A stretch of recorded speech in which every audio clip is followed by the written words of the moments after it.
Жители Базарного переулка уже целый месяц находятся в чрезвычайной ситуации. Выйти из дома для них большая проблема. Как говорят жильцы, на улице уже больше месяца прокладывают водопроводные трубы. Однако, когда закончатся работы, пока не ясно. Во время дождя дорога превращается в глинистую кашу, пройти по которой невозможно.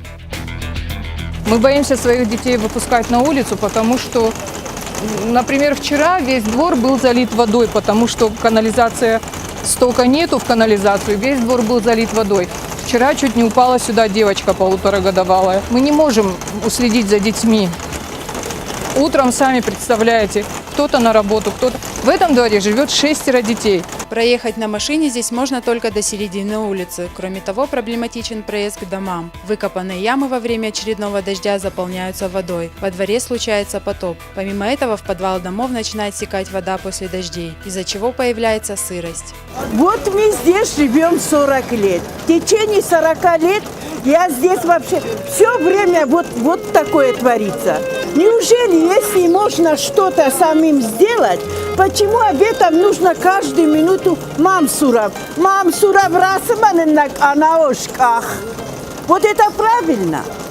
Я очень уважаю Мамсурова, но я же не могу каждую минуту обращаться к Мамсурову. Там для чего остальные люди?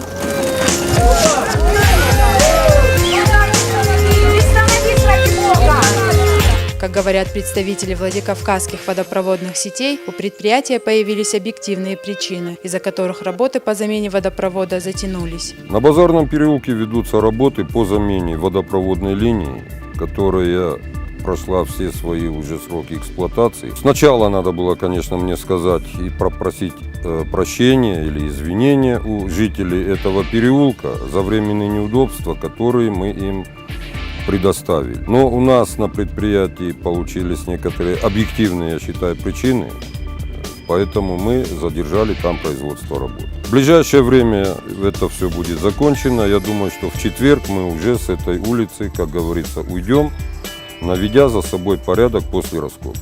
За нами придут уже дорожные службы, и они восстановят асфальтное покрытие.